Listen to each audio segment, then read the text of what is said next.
Hai guys, selamat datang ke channel aku yang tak seberapa ni.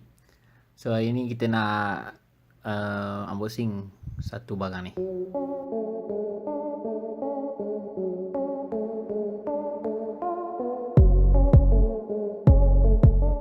Okay, benda ni aku pergi dekat DIY semalam.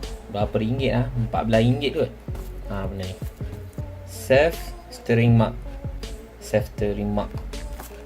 Ni jangan gelakkan aku.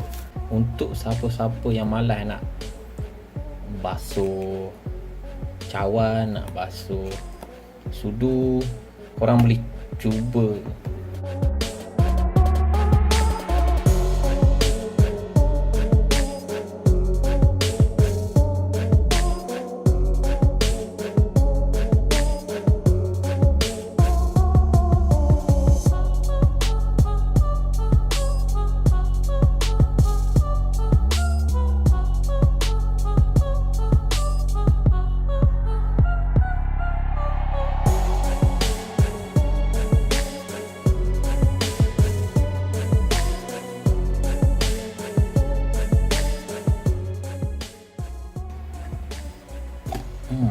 Wah, ni kedap. Kedap juga ni. Kedap dengar. Uish. Kita. Dia punya blender tu. Dia punya blender. Bawah ni open and close.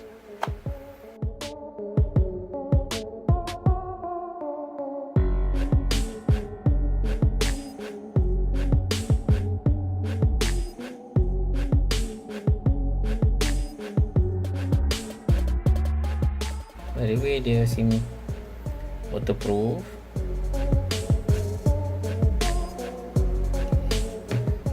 Kuasa membeli aku pergi beli 2 biji ni.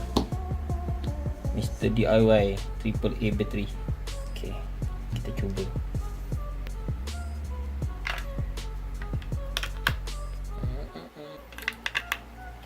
Okay, ini dia punya butang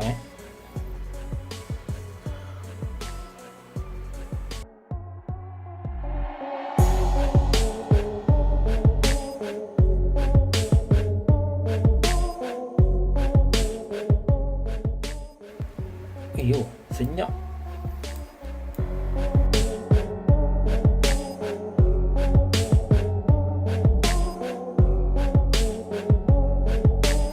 Ini tengok dia punya seal.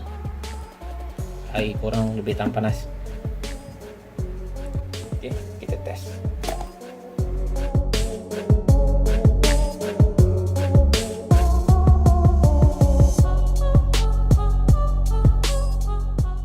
Kita punya menu hari ni. Ini kopi antara favourite aku lah.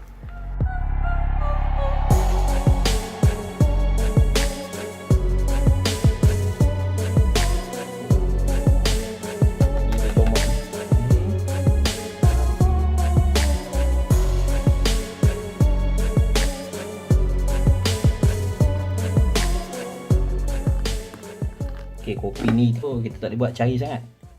Rasa dia tak kau.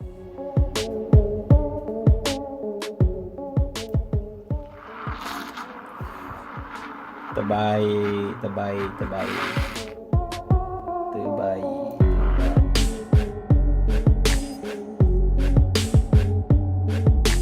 Tengok dari atas.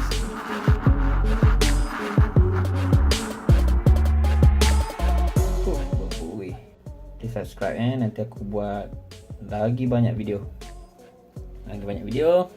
Tapi barang murah-murah je lah. Okay, bye.